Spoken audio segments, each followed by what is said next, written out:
just like to welcome all comrades and friends along to this meeting tonight. My name's Kath Campbell and I'm the chair to the Scottish Committee of the Communist Party of Britain at the moment.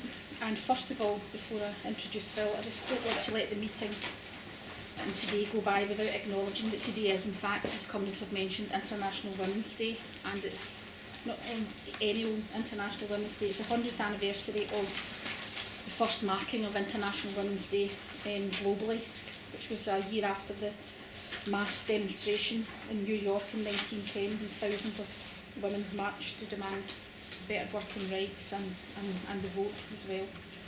So greetings to all our women comrades and friends from the CPB Scottish Committee.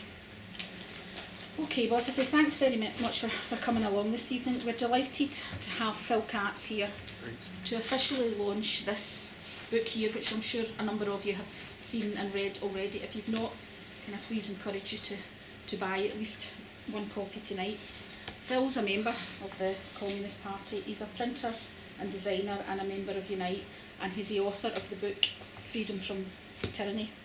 And as such, he recently represented the CP at a conference in Moscow to celebrate the victory over fascism. So we're absolutely delighted to have him here this evening to officially launch the book in Scotland, and over to you, Phil. Thanks, Kath. I'm delighted to be here too. Good evening to you, comrades. Can I commend to you my book, Freedom From Tyranny?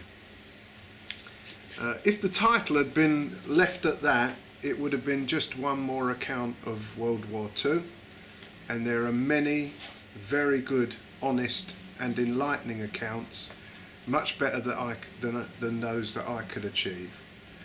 But the title is more than just Freedom From Tyranny. It involves the phrase against the falsification of history, which implies that there was once an accepted account of the factors leading to war and what happened during it that is now being challenged. So tonight I want to give a very brief overview of the outcome of World War II, but dwell in the main on the challenge, because it's the challenge that's going to affect you, and I'll talk in some detail about the people behind that challenge, but also about ourselves, because we've not yet risen to the challenge. In 1932, my great aunt worked in Hertie's department store. Yeah, it really existed. It's a bit like, I suppose, John Lewis. And it was the biggest store of its kind in Germany. She contacted my granddad and said, Hindenburg and Hitler will be in Frankfurt, and if you bring little Ruth to the store, she can stand. My great aunt was a cleaner, and they had a sort of staff balcony. Little Ruth can stand with Auntie on the balcony and watch the celebration of Hindenburg's birthday. Ruth is my mum, and she stood 100 yards from the monster. And today she lives in North London, and she's still alive to tell the tales. But time marches on, and a generation which triumphed in World War II grows fewer in number, and the memory and the tales are beginning to dim. Witnesses are disappearing, and we're left to make of things what we can. 1945, which we thought was the victory for all time, is now contested terrain. And if you disbelieve me, let me just read this to you. Hello? Hello? This is from Czechoslovakia this week. And it refers to government measures. Amongst other things, there are a series of steps being aimed against the Communist Party of Bohemia and Moravia to frighten both the party members and the electorate. The government has brought about a so-called Third Resistance Act, which makes opponents of the previous socialist regime equal in worth to veterans and fighters against fascism, and glorifies criminals who have committed the murder of civilians and robberies. Not only the Communist Party, but also many well-known former dissident members disagree with this law. It is already at issue in the Chamber of Deputies in the lower house. Another measure being prepared by the government is to cut the incomes of former civil servants in the socialist government so that funds can be used to increase the pensions of so-called third resistance members. Further, the government is creating in the Czech Ministry of the Interior a special panel for the collection of documents, making it possible to bring about an action for the dissolving of the Communist Party at the Supreme Administrative Court of the Czech Republic. So that's even in the last week. 1945 is contested terrain. So in the beginning of this book, I make reference to what is known as the Prague Declaration movement. And it's about that I want to speak tonight, and it's those people who are behind what I've just read to you. 1945 represented a new high in the balance of class forces on a world scale. In the centre of Europe, the capitalists had been largely obliterated and had to be rebuilt by Anglo-American capital and later by the European Union. In Eastern Europe, the capitalist classes were overtaken by people's democracies, but they weren't destroyed, and we weren't able to fully uproot them. And so in 1989, reactionary forces began to regroup. Today, those that didn't accept the 1945 settlement are more strident than for 70 years. The Prague Declaration was adopted at a conference in June 2008, at which a broad range of essentially anti-communist forces gathered. It's tempting to call some of them cranks, but they're not. They're people with a mission.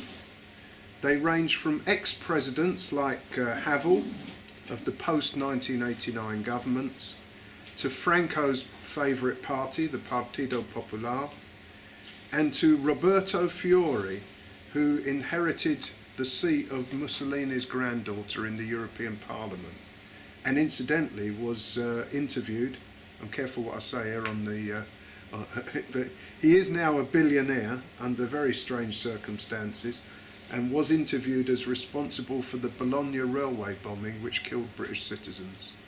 And when he was escaping Italian law, he was resident in Britain for many, many years.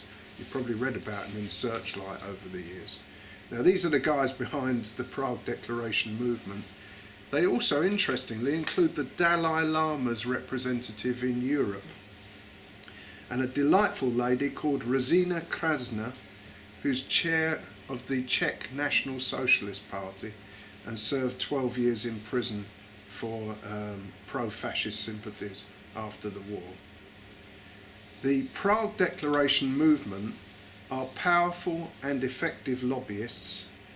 They network in high government circles. Some of their most ardent supporters are in parties allied in the EU Parliament with the British Conservative Party. So they don't attempt for mass appeal as fascism used to. They are networkers at a very high level. The alliance within the European Conservative and Reformists group has caused a lot of concern. You've probably read about it in the papers, and you've probably seen that equally delightful character Eric Pickles saying that he doesn't really care about the company that he keeps in the EU, even though it includes fascists and Holocaust deniers. But there is the fear that because of this alliance within the EU, British conservatism could, knowingly or unknowingly, act as a bridge for revisionist ideas into the bourgeois mainstream. Though I have to say, many conservatives remain genuinely anti-fascist, and at the moment, believe it or not, the Secretary of State for Education, Gove, is an important block to the development within the Conservative Party of those forces who want to openly support the Prague Declaration.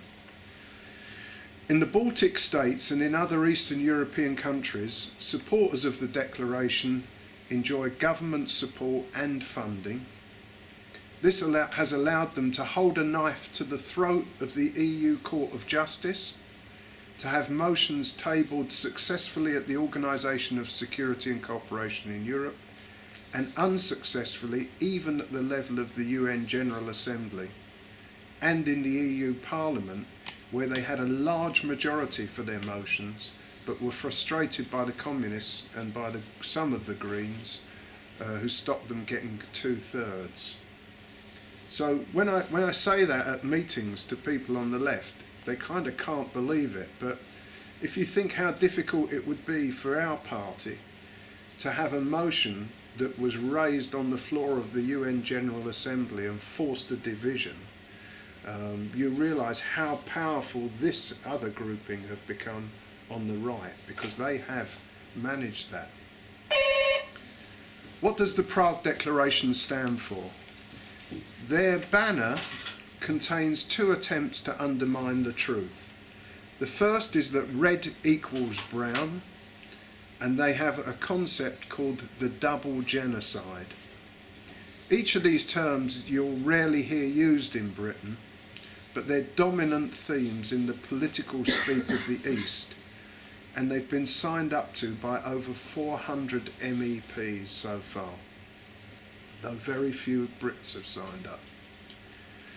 Double genocide is the claim that between 1932, with the famine in the Ukraine, and 1989, the USSR was responsible for genocide on the same scale as that of Nazi Germany. Therefore, in law, history, and in the working of current institutions, ideas should reflect what they call this fact. The Prague Declaration also claims that Chinese communists are responsible for genocide, and their supporters have calculated that communism has resulted in the mass murder of over 100 million people, including 3 million in Latin America, but I've tried as hard as I might to find out where they might have been killed, but I'm sure that they've got some facts that they would like to put forward for us. This kind of double genocide theory has wrong-footed many progressive people. This might be something, Kath, that people want to talk about, because I would argue that we've come to use, as the memory of the war has receded, we've come to use the word genocide very loosely. Likewise, Holocaust very loosely. And so it's a little bit like crying wolf. When we need to know exactly what genocide and Holocaust is, we've used the word so loosely that we have difficulty actually pinning it down. The double genocide theory brings out both the worst, the Prague Declaration, and the best. The main spokesman against the Prague movement is not a communist, which says really quite a lot, that we could and should be doing much more. He is in fact the great Nazi hunter Ephraim Zurov, who says of the double genocide, "You cannot compare the people who built Auschwitz with those who liberated it." Richard Overy is one of our best known historians. You always see him on the television. I think he's at Exeter now. And he's written, "The ideological gulf that separated the racist imperialism of Hitler's Reich from the revolutionary aspirations of Stalin's Soviet Union was enormous," and he's right. And so in our minds we've got to work out that there was in fact no double genocide, and that red does not equal brown. The second part of the Prague Declaration theory is when they come to make an equivalence between red and brown. Many of you will recognise this from the Cold War history that we were taught at school. If you remember, the teacher would stand up and say, politics is a circle. You know where I'm going, don't you? In the middle, where you can all feel safe, is capitalist liberal democracy. And out on the extremes is fascism and communism, but somehow it's a circle so that fascism and communism ended up closer together.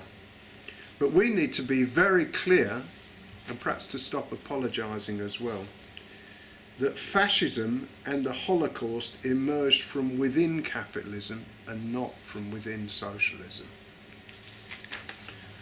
At the core of fascism is the concept of Lebensraum, or what they call living space. And this wasn't peculiar, by the way, to Germany, because Mussolini looked to Ethiopia and Greece. By definition, Lebensraum is genocidal. If you need living space, it can only be at somebody else's expense. But you'll search long and hard for any such concept in communism anywhere in the world. There's no such thing as Lebensraum. So I would say that red and brown, far from being close together, are actually poles apart. The nature of fascism was settled at Nuremberg and Tokyo. That's partly why I said, to get our heads round it, no loose use of the word Holocaust or genocide, because they were terms that were given specific legal meaning at Nuremberg and at the Tokyo War Crimes Tribunals. Nuremberg was held completely in open session. Nothing was hidden. There were 403 separate sessions, all translated into English. They involved the best legal brains in the world. A complete report, a stenographic report was taken, and the entire case against fascism was built on documents that had been captured from the fascists, and they never challenged the authenticity of those documents. And they were found guilty of genocide. So what the whole world knew then, it's going to have to relearn to know again, because that's now being challenged. To accept red-brown or double genocide does away with the rationale of fighting the war in the first place and the legal, moral, political and geopolitical outcome. Now, the victory of 1945 was based on the triumph of freedom over tyranny. But the revisionists, these historical revisionists, claim that 1945 wasn't a triumph, it was simply the exchange of one tyranny for another. They also claim that they're not denying the Holocaust, only that they were victims of a later, different one, this time at the hand of Soviet occupiers. But you will search in vain for any Soviet actions between 1941 and 1945 for a Wannsee conference or pits filled with bodies or gas ovens. They don't exist. They only existed under fascism. So what stands behind the Prague Declaration movement? You may ask why on earth they want to drag up events on which the sun had surely settled. But to answer this, I would say don't take them at face value. I'm not saying they're liars. I am saying there's much more to them than their public pronouncements. And to help you judge, I've brought up copies of the Declaration for you to take away and have a look at. There are a number of ideological factors which bind the supporters of the Declaration. Amongst the first is a concept of democracy which involves outlawing and prosecuting those who believe the settlement of 1945 was just and that victory over Hitler was a step forward. Now you saw that in that Third Resistance Act. They want to basically prosecute anybody that thinks that the victory of 1945 was a step forward. When I was at the conference in Moscow, I was sitting next to two lads from Lithuania, both of whom were being prosecuted for saying publicly that they did not think that the Soviet Union had engaged in genocide. So that was similar to the way we would prosecute people for saying that the Holocaust never existed. It's a very interesting turn of the law. All of those that support the Declaration movement support an aggressive stand within the EU, and especially using its institutions to promote privatisation, big business interests over those of organised labour, and a narrative which ties democracy and freedom with property and the rights of transnationals. But there's more and there's worse. There's a strong strain of Aryanism, especially in the Baltic states, who've, by the way, just legalised the use of the swastika again. And the remit to legalise it was moved by a cabinet member. So that's the kind of level that discussion's taking place at the same time as they've outlawed the hammer and sickle and the five-pointed star. So that they still see things as a kind of Aryanism, and that Russia is the Asiatic horde. I would say they share an unhealthy obsession with Russia, not just the USSR, and there's a very vengeful streak to their politics. But I said there's more and worse. They're also seeking to redraw the borders of Europe. I think one of the things about being brought up in the Cold War was that you still had the Soviet Union in existence, and by and large you were brought up in a fairly stable Europe where there were very few scraps over borders. Well, the Soviet Union's not there now, and these forces that are very strong want to redraw the borders of Europe. You might think that I'm scaremongering, just think of Yugoslavia. I mean, it doesn't exist anymore, does it? Yeah. Nothing's set in stone, and if you look at the map, every border in the north, south and east of the EU is a purely political construct. It was only based on the post-war settlement and the relative strength of the victors.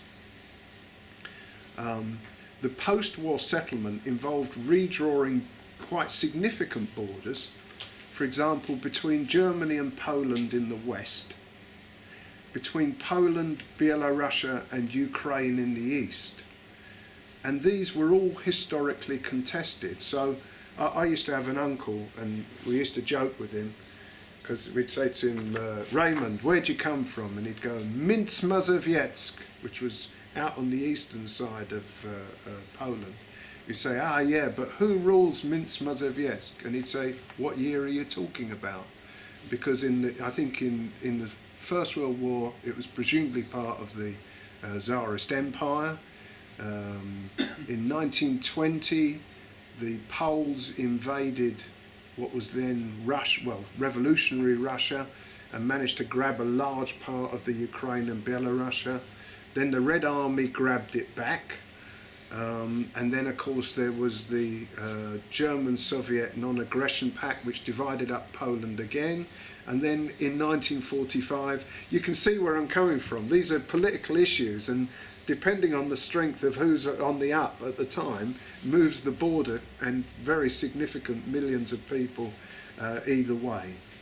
I would say that the Prague Declaration movement exists to contest those borders again. So I think that's a very serious consideration for peace in Europe. It won't have escaped your notice that all the countries that I've mentioned, and indeed that we will talk about, have governments or strong forces which support the Prague Declaration and are also members of NATO. And the worst of them, or the most aggressive supporters of the Prague Declaration, are those whose ruling circles either supported Hitler or connived in trying to turn him east, and those countries which then turned their backs on the USSR in 1989. So the Baltic states, which are all very aggressively signed up to the Prague Declaration movement, are actually a front line of NATO. It wasn't until I went to Moscow that I realised this, and some of the parts fell into place, was that despite the fact the USSR doesn't exist, Russia is still liable historically for all of her treaties, all of her property arrangements, and so if a government like Poland convinced a pan-European institution to seek reparations based on the Soviet occupation of Poland up to 1989, then Russia would be liable even today for paying those. So the Baltic states are very aggressive towards Russia because they want reparations, and the Russians are quite worried because it involves big figures.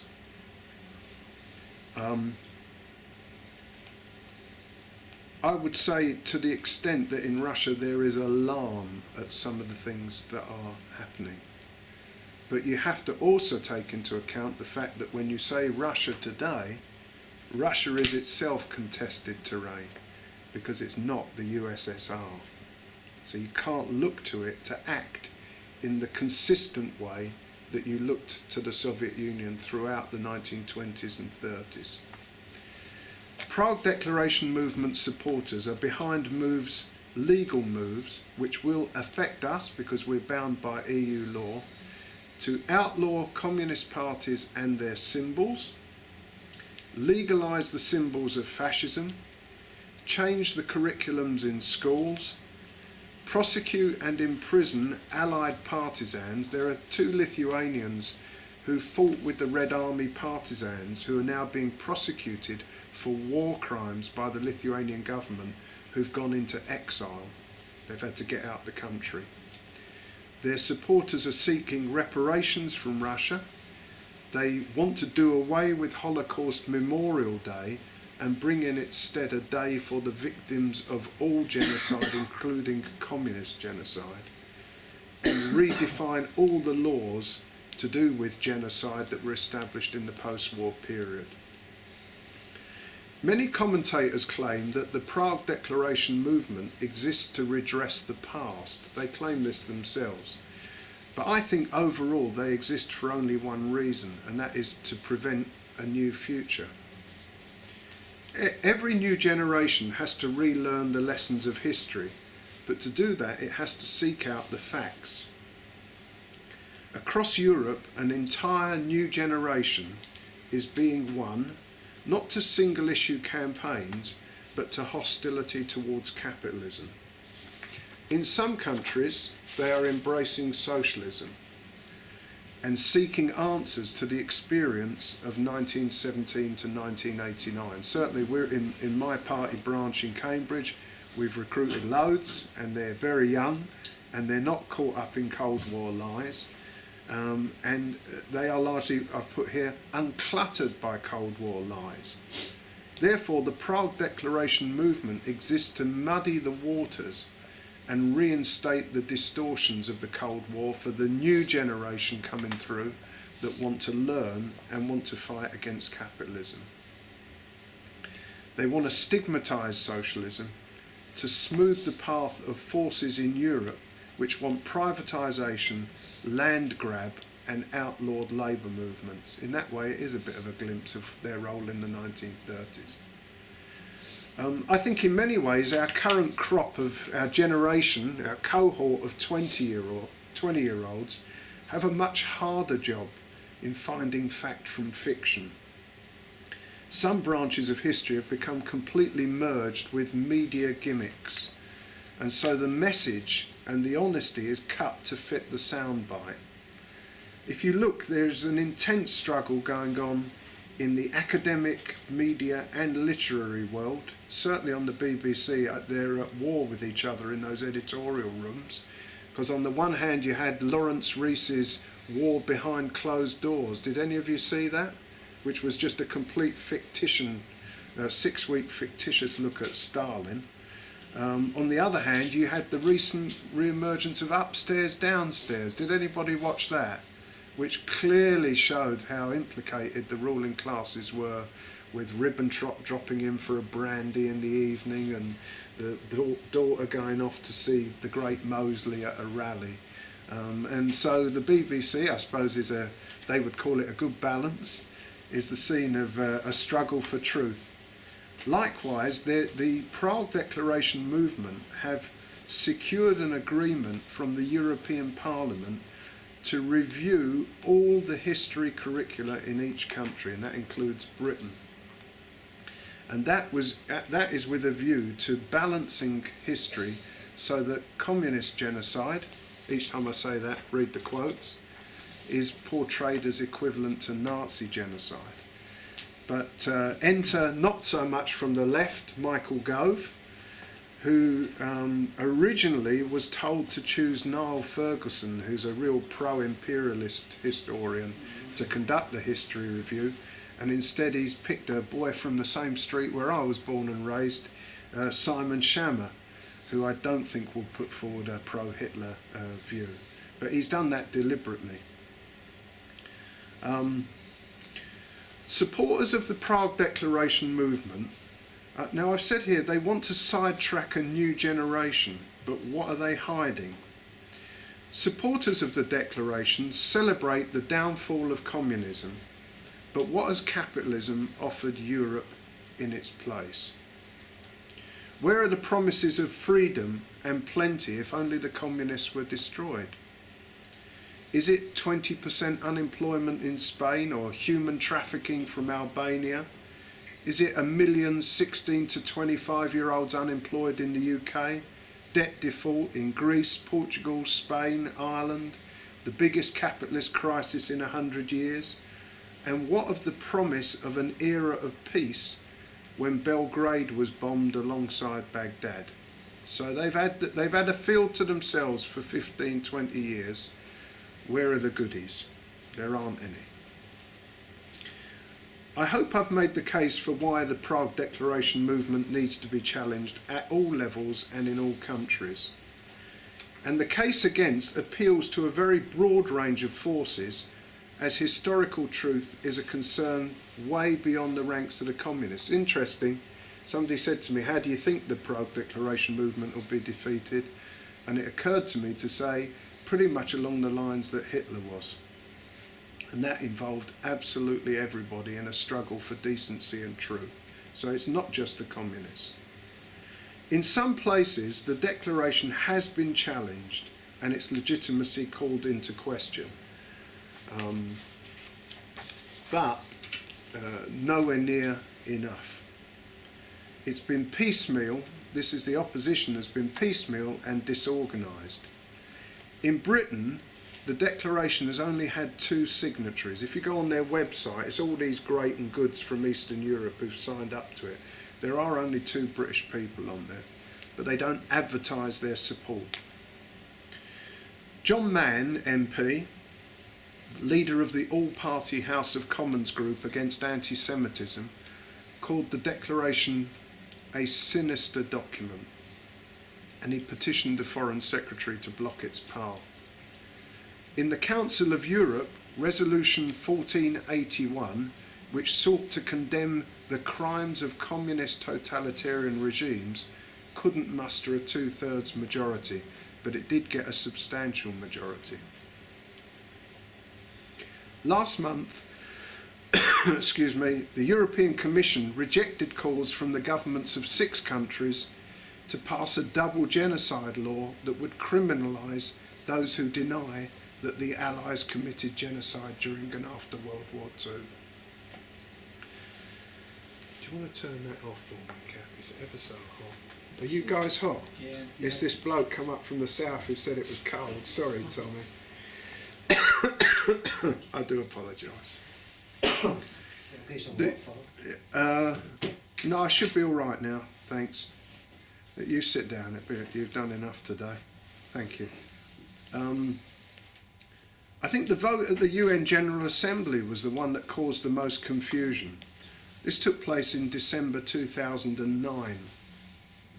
The supporters of the Prague Declaration movement basically were able to get governments to sponsor a resolution at the UN General Assembly which said that the Soviet Union was responsible for genocide equivalent to that of Nazi Germany. Now that resolution was voted down 127 to 1. But before you claim victory, you might ask who the one was. And it was, in fact, America, which could leave itself open to all sorts of claims about genocide against people, couldn't it? Including its own. But 40 other countries abstained. Unbelievably, Britain abstained. Now, think the logic through. If you abstain, you are effectively saying that the Soviet Union may have been involved in acts of genocide equivalent to that of Nazi Germany. How do you then explain in your school books that Britain was an ally of the Soviet Union between 1941 and 1945? It absolutely beggars belief. And many of the other countries which supported the abstention at the UN were actually those that were allied and pro-Hitler. Okay? Small wonder that there's confusion even amongst ordinary, genuine people. If supporters of the Prague Declaration movement want to promote a movement which unpicks 1945, then they've got to be prepared for the fallout. They talk a lot about cat in wood, don't they?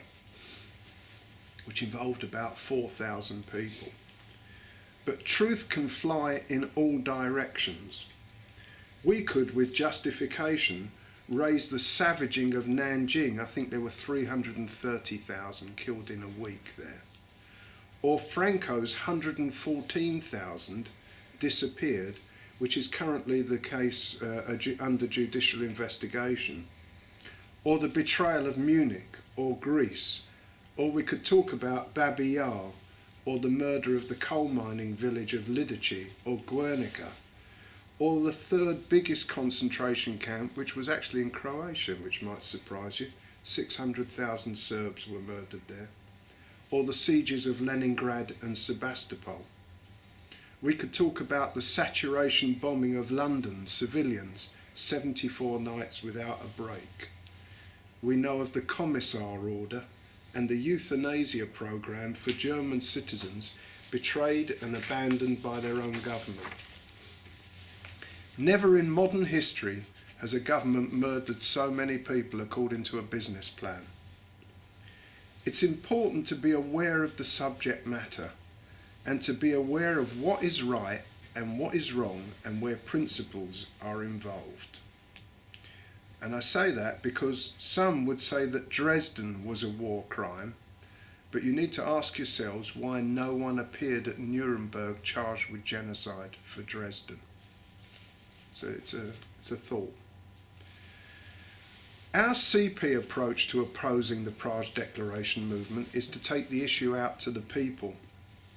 To kick off, you won't know this, but Manifesto Press printed Freedom From Tyranny and distributed 1,000 copies to leading trade unionists, every branch secretary of a Dockers and Transport branch in a union in Britain, every general secretary of a TUC affiliated union, every one of the 158 secretaries of regional trades councils in Britain. So we sent out 1,000 copies with a letter which said to people, you need to be thinking about this.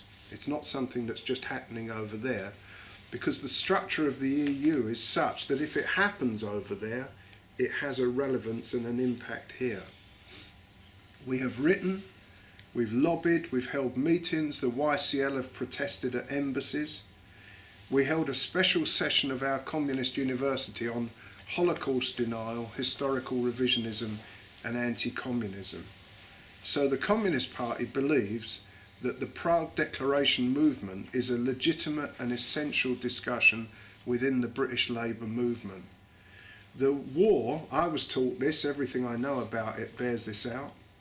The war in Britain was called a people's war. And therefore the people have to protect the memory and the achievements of 45. As capitalism stumbles from one crisis to another, issues of history are being raked up to create a legal framework that defines a future where workers and their organisations are restricted and outlawed. That is the meaning of these people in Europe. But did they really think in our 90th anniversary year, with 250 CP members buried in Spain, who laid down their lives for freedom, that we would stand by whilst communist parties are again repressed and the very symbols of the victory flag which flew over the Reichstag are outlawed. In 1985, I was a trade union delegate to the AUCCTU in Moscow and later in Leningrad. And in that city of Leningrad, I saw things that will stay with me all of my life. I visited Piskaryovskaya Cemetery, where 495,000 innocent victims of fascism lie buried. 80% of all the males born in the Soviet Union in 1923 did not survive the war. But in Berlin, there was a Ministry for Health, if ever that is double speak, which tested how long it took to starve Soviet prisoners of war so that the Nazis could gauge how long the food blockade and siege of Leningrad would take for the city to collapse. It never did. We will never reconcile with people who could do such unspeakable things. Britain has to refuse to be grouped with them. No more UN abstentions. We will never equate the graves of the occupiers and the aggressor with the memorials of the victims, the defenders and the champions of freedom. And so I hope you'd agree with me. Red is red, brown is brown. There was and is no double genocide, and the only thing we need to concern ourselves with is the crimes of fascism. We can be certain of the issues that are involved. The most eminent of the Holocaust historians, Professor Yehuda Bauer of Yad Vashem, recently said, "The Second World War was started by Nazi Germany, not the Soviet Union. And the responsibility for the 35 million dead in Europe, 29 million of them non-Jews, is that of Nazi Germany, not Stalin." I suspect that as the years draw on, that's one quote you might want to keep close, because the pressure to rewrite and distort history is growing as the most hardcore of the capitalists seek out scapegoats for a failure to deliver on jobs, homes, peace, progress. And I'd hope that, having heard the case put tonight, you'll leave here more determined to not remain silent. Thanks, Kath. Thanks very much.